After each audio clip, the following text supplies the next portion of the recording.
Hey guys, welcome to career study. आज हम पढ़ेंगे पॉलिटी के top 10 question part 3।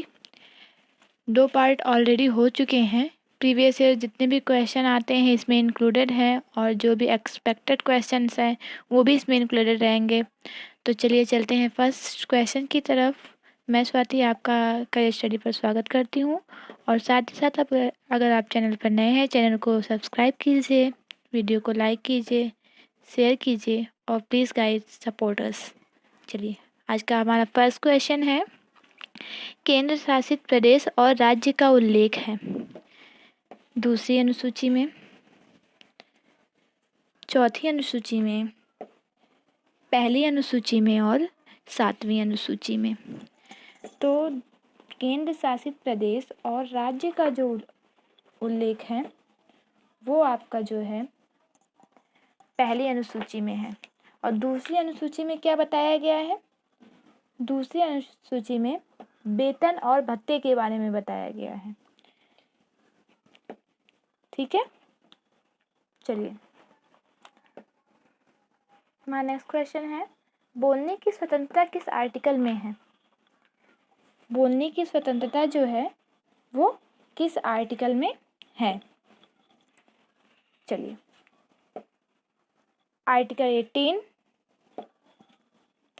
Article 19, article 20, article 17। तो बोलने की स्वतंत्रता जो है वो आर्टिकल 19 में है। 19A में 6 पार्ट हैं आर्टिकल 19 के, A, B, C, D और E और E, F और G। ये 7 पार्ट हैं, सॉरी। तो ये जो है बोलने की स्वतंत्रता 19A में है और 19B जो है वो शांतिपूर्वक ढंग से कहीं पर इकट्ठा होने की स्वतंत्रता है। कोई भी हथियार का प्रयोग ना हो, आप शांतिपूर्वक ढंग से कहीं इकट्ठा हो सकते हैं। संघ या यूनियन बनाने की स्वतंत्रता ये जो है C है, 19C। और कहीं भी घूमने आप जा सकते हैं जो है ये 19D है। और कहीं भी आप निवास कर सकते हैं, निवास करने की भी स्वतंत्रता है, वो 19E में है। इसका अपवाद था जम्मू कश्मीर जो अभी नहीं है फिलहाल। और 19G, F मैं आपको बाद में बताऊंगी, F जो कॉम्प्लिकेटेड है। तो G व्यापार करने की भी स्वतंत्रता है 19A में। अगर F के बारे में आप जानना चाहते हैं तो मैं बता देती हूँ। F जो है वो संपत्ति का अधिकार है, ठीक है, जो पहले था और अब नहीं है 19 में। इसे हटाकर जो है इसे 300A में डाल दिया गया, आर्टिकल 300A में डाल दिया गया है। ये किस अमेंडमेंट के दौरान किया गया? 44th कॉन्स्टिट्यूशन अमेंडमेंट के दौरान 1978 में। ठीक है, चलिए हमारा नेक्स्ट क्वेश्चन है, मौलिक कर्तव्यों की संख्या है। मौलिक कर्तव्यों की संख्या कितनी है? 10, 12, 11, 13। मौलिक कर्तव्यों की संख्या 11 है।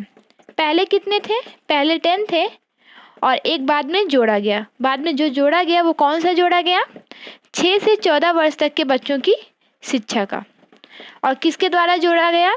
46वें 86 संविधान संशोधन द्वारा।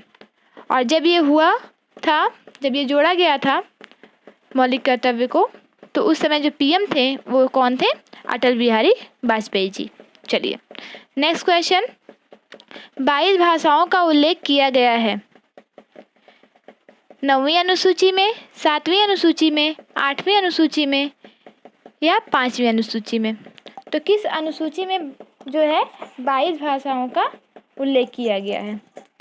8वीं अनुसूची में 22 भाषाओं का उल्लेख किया गया है। पहले जो है 8वीं अनुसूची में सिर्फ 14 ही भाषाएं थी, उसके बाद और भाषाओं को जोड़ा गया। इस पर मैं आपको सेपरेट वीडियो दे दूंगी, शॉर्ट वीडियो रहेगा। और साथ ही साथ जो आर्टिकल 19 है उस पर भी मैं आपको सेपरेट वीडियो दे दूंगी। चलिए नेक्स्ट क्वेश्चन, संविधान लागू होने के समय संघ सूची में कितने विषय थे? कितने विषय थे संघ सूची में? जो है 97 सब्जेक्ट थे जब संविधान लागू हुआ। अब जो है प्रेजेंट टाइम में कितने हैं? 100 हैं। ठीक है, चलते हैं नेक्स्ट क्वेश्चन की तरफ। समवर्ती सूची का मैं आपको बता देती हूँ। पहले जब संविधान लागू हुआ था तो उस समय जो है समवर्ती सूची में 47 सब्जेक्ट थे, जो प्रेजेंट टाइम में 52 हो गए हैं।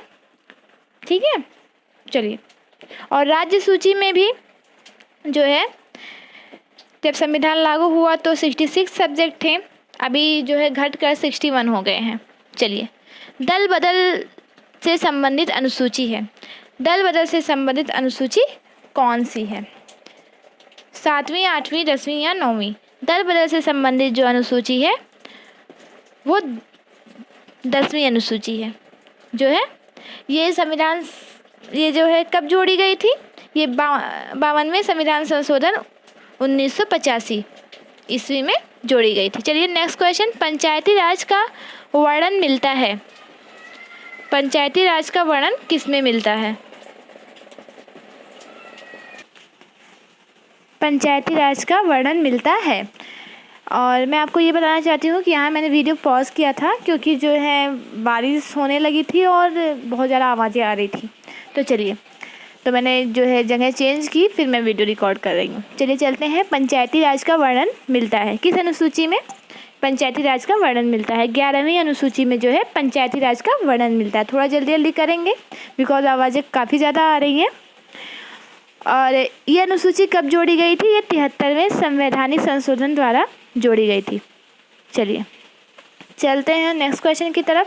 स्थानीय स्वशासन से संबंधित अनुसूची है पहली, दूसरी, 9वीं और 12वीं। तो 12वीं अनुसूची जो है वो स्थानीय स्वशासन से संबंधित है। 74वें संविधान संशोधन द्वारा 1993 में इसे जोड़ा गया था। ठीक है, चलिए नेक्स्ट क्वेश्चन। आंध्र प्रदेश राज्य का गठन कब हुआ? एक अलग राज्य बना था आंध्र प्रदेश, उसका गठन कब हुआ?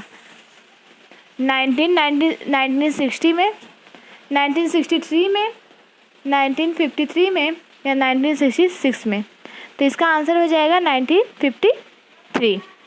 और जो ऑप्शन और दिए गए हैं 1960 में, उसमें जो है महाराष्ट्र और गुजरात दो जो है राज्यों का गठन हुआ था। 1963 में जो है नागालैंड का गठन हुआ था और 1966 में जो है हरियाणा का गठन हुआ था। चलिए नेक्स्ट क्वेश्चन। विधि के समक्ष समता का अधिकार किस अनुच्छेद में है? मतलब जो कानून है उसके समक्ष सभी समान होंगे, तो जो है सभी एक जैसे होंगे, सभी समान होंगे, कोई भेदभाव नहीं होगा। तो वो जो है किस आर्टिकल में है? आर्टिकल 14 में। अब बताते हैं आर्टिकल 17 क्या है। आर्टिकल 17 है जो अस्पृश्यता का अंत, जो छुआछूत की भावना थी उसका अंत। ठीक है। और आर्टिकल 15 क्या है कि धर्म, जाति, नस्ल, लिंग और जन्म स्थान के आधार पर किसी के साथ भी भेदभाव नहीं किया जाएगा। चलिए आज के लिए इतना ही। थोड़ा मैंने बहुत जल्दी किया है लास्ट में वीडियो में बिकॉज बारिश बहुत तेज़ हो रही है। तो आज के लिए इतना ही। Bye bye and take care. Please support us guys.